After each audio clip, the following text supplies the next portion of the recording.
In the co-main event of the evening, Iaquinta came back from a 2-year layoff and fought against Diego Sanchez.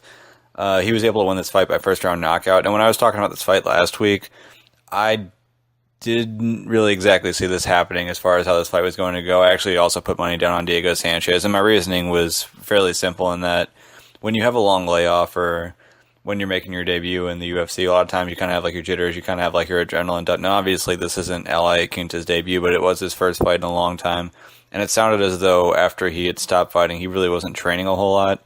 He was doing a lot of work with Realty, and it seemed like he was kind of content on being done with MMA, but he made his comeback. So to me, this seemed like a fight where Al was going to come out a little bit slow. And when you're having your first fight back, the worst kind of opponent for you to face is a guy like Diego Sanchez, who's going to keep a really high pace, who's going to come after you, and who's not going to get tired.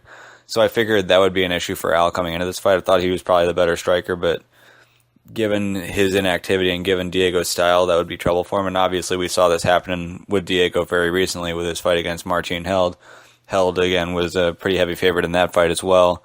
This was a little bit worse for Held because not only was it his first UFC fight, but he was also fighting at elevation in Mexico City, whereas this fight was in Nashville, so much closer to sea level. But even still, Diego, we saw him get knocked out against Joe Lozon. His chin isn't what it used to be in that you'd see in the past he'd get into these wars, take some seriously hard shots, and keep fighting. Whereas now, it's not that he has a bad chin now, but he's got like a more human chin, it kind of feels like, where if you hit him really hard, he'll go down and you'll be able to finish him, where in the past, the hard shots, they'd rock him, but he'd still keep fighting. So Al was able to hit him pretty early on in the fight and had Diego rocked, stayed pretty calm and stalking him down, got him again, finished the fight, and that was that. So at this point, there's a lot of people talking about whether or not Diego Sanchez should retire, and there are a couple angles to take on this. If you're looking at it from Diego's standpoint of if he ever wants to make another title run again, I think it's pretty clear at this point he's not going to make a title run. He's still a very skilled fighter. Pretty good striking, his grappling. He's been at a black belt level for a while. Decent wrestling. Like he definitely can fight at a UFC level, and even if he keeps fighting now, there are a lot of guys in the UFC where he can either be very competitive or get the win.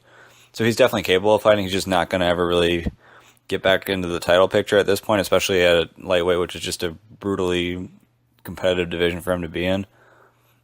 So for Diego, you probably want to say, hey, look, you've been in a lot of wars.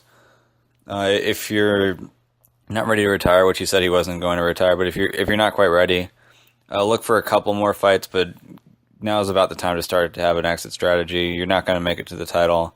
At this point, you might have a couple more exciting fights left in you, but you're not really going to go too far. For Iaquinta, this is an interesting one for him because, again, like he has been in the past, he's kind of came out of the fight pretty angry. He didn't really seem all that optimistic about his future. He's a guy who's definitely a top 10 fighter, I think you'd have to say. He was hovering around the top 10 when he left.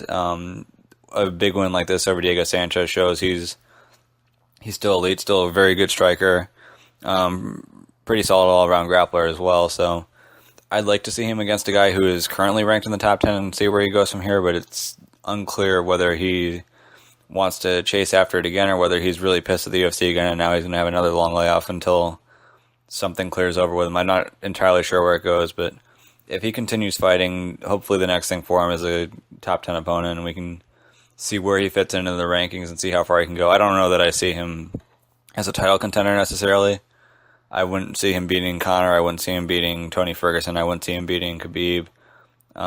Edson Barboza, that'd be a tough fight for him. Like there are a lot of guys that are at the top of that division where it seems like his ceiling isn't quite at their level, but he's a very talented guy. He's got a very interesting personality.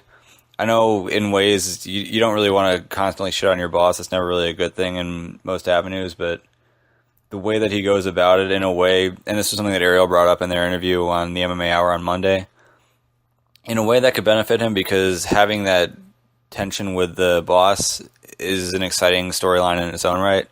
Whereas whether Al in his next fight, whether he's fighting some no-name guy from Europe that you've never heard of, or whether he's fighting against a big-name guy in the top 10, like another storyline that's going to come into that, and even if it's not one that the UFC really promotes, is going to be, if Al wins, does he take another shot at the UFC? Do you get to see Dana in the background, maybe see him get pissed off if Al wins? If Al loses, how does the UFC handle it? Like there's kind of like the Al versus UFC thing that's going to be a storyline no matter who he's fighting, and that's an interesting storyline as it goes. Then if he has an exciting matchup anyway, then that just kind of you can kind of just add it on and make it an even more interesting fight to sell. So for him, hopefully he gets a top 10 opponent. Diego, definitely not a guy in the top 15. Hopefully he kind of starts to wind down his career, end on a couple wins, and hopefully he'll get in the Hall of Fame either next year or the year after.